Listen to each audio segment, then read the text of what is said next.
Merci de nous rejoindre sur Viva. Bonsoir à tous et bienvenue dans cette nouvelle édition de Viva Événement. Tout de suite, les principaux titres.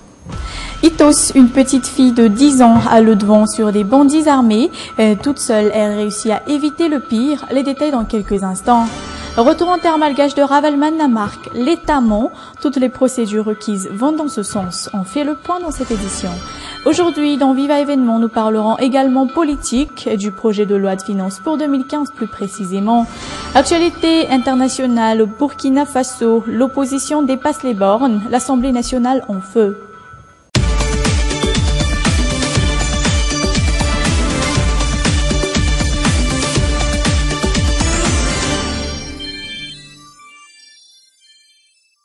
Retour en terre malgache de Ravalman-Namarque. L'État prétend n'avoir jamais été informé au préalable, chose impossible d'après les explications émanant des techniciens. Premier responsable, l'aviation civile de Madagascar. Tora Kutjavoni.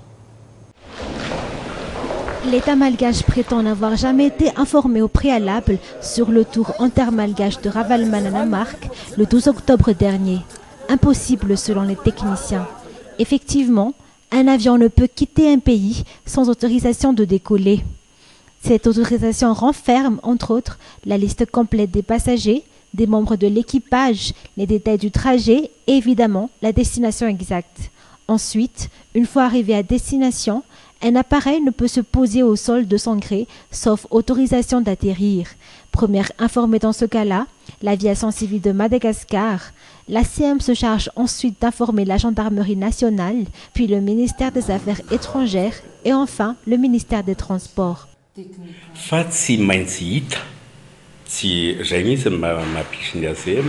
Comme les règlements l'indiquent, il est primordial que l'aviation sud-africaine demande un survol sur la surface aérienne malgache. C'est l'ACM qui se charge de recevoir cette demande et prévient de suite le ministère de la Défense, le ministère des Affaires étrangères, la primature ainsi que la présidence.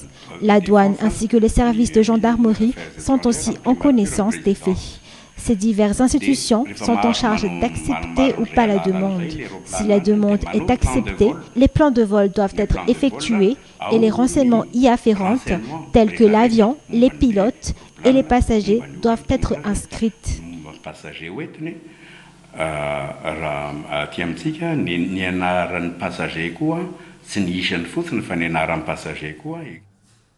D'un autre côté, l'enquête concernant 4 employés de l'ACM étonne cet ancien directeur de l'aviation civile de Madagascar.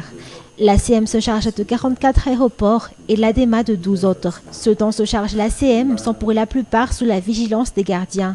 De la fumée interprète tout atterrissage, ce qui nous mène à dire que l'enquête devrait surtout se tourner vers les responsables au niveau de la SECNA et de l'ACM.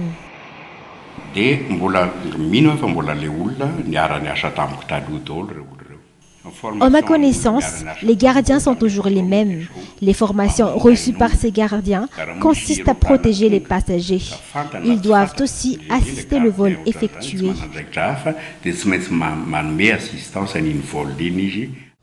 Conclusion, impossible qu'un avion puisse survoler la surface aérienne malgache sans que l'État ne soit au courant.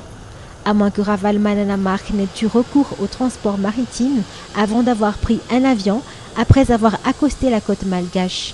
Mais encore, quel type d'avion? Celui de type 5R. Le seul dont le plan de vol n'exige pas forcément la liste des passagers, mais juste le nombre. Mais cette fois encore, l'ACM est censé être au courant.